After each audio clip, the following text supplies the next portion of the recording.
इस बीच बड़ी खबर सामने आ रही है कि बैठक में एनडीए के दो सहयोगी दल नहीं पहुंचे।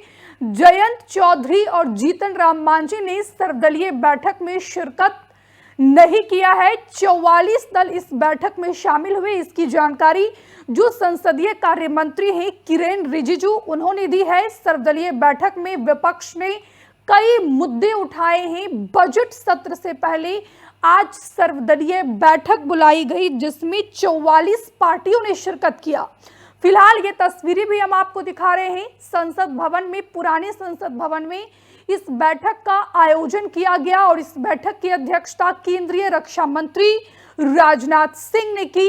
55 नेता, 44 पार्टी के 55 नेता इस बैठक में शामिल हुए। सर्वदलीय बैठक में विपक्षी पार्टी यानी कि इंडिया अलायंस ने कई मुद्दे उठाए हैं। हालांकि इस बैठक में इंडिया अलायंस की बात की जाए तो इंडिया अलायंस की तरफ से टीएमसी यानी कि तृणमूल कांग्रेस भी शामिल नहीं हुई।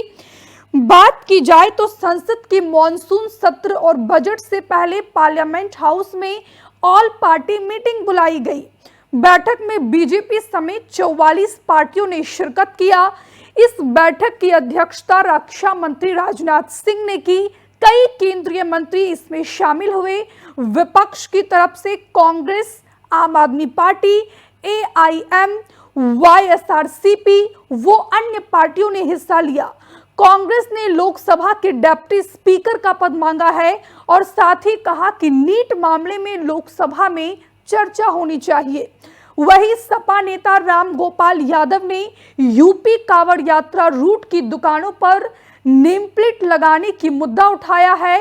कांग्रेस नेता जयराम रमेश ने बताया कि बैठक में जेडीयू ने बिहार के लिए विशेष राज्य का दर्जा मांगा है और वही वाईएसआरसीपी ने भी आंध्र प्रदेश को विशेष राज्य दर्जा देने की मांग की है। केंद्र सरकार द्वारा बुलाई गई इस बैठक में ममता बनर्जी की पार्टी टीएमसी शामिल नहीं हुई।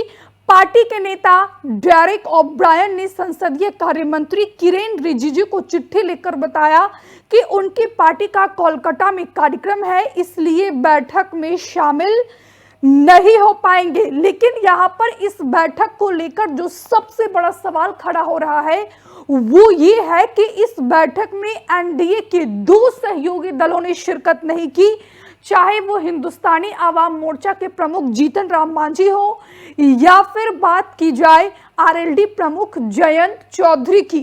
अगर जीतन राम मांझी की बात करते हैं तो फिलहाल वो मोदी सरकार में केंद्रीय मंत्री हैं।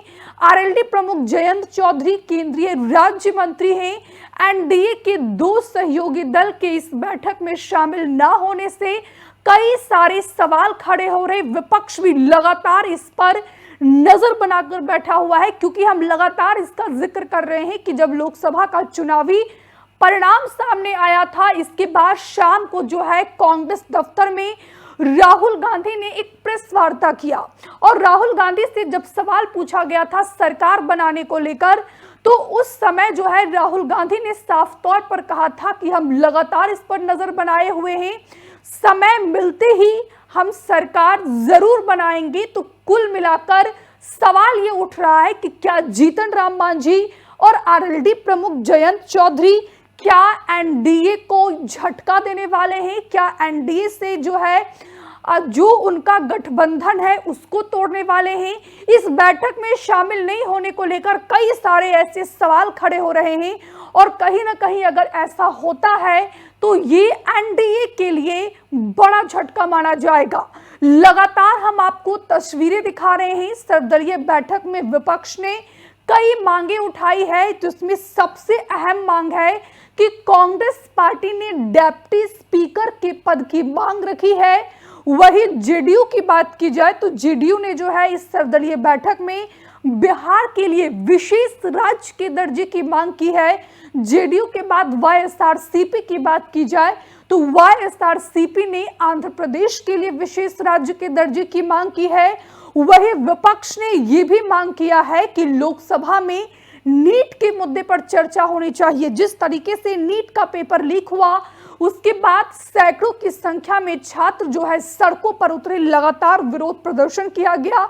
नीट की कार्यप्रणाली पर कई सारे गंभीर सवाल खड़े हुए। लेकिन फिलहाल ये पूरा मामला जो है सुप्रीम कोर्ट में विचाराधीन है। हालांकि सुप्रीम कोर्ट ने आज से 2 दिन पहले ही इस मसले पर फैसला सुनाया और सुप्रीम कोर्ट ने कहा कि हम जो है एनटीए को आदेश देते हैं कि सेंटर वाइज और स्टेट वाइज इसका रिजल्ट जारी किया जाए। बाकायदा एनटीए ने जो है सेंटर वाइज और स्टेट वाइज रिजल्ट जारी भी कर दिया है। लगातार हम आपको तस्वीरें दिखा रहे हैं।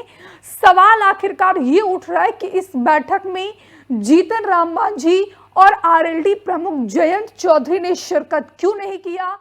हमसे जुड़े रहने के लिए हमारे YouTube चैनल को सब्सक्राइब करें और नई वीडियो की नोटिफिकेशन के लिए बेल आइकॉन को दबाएं।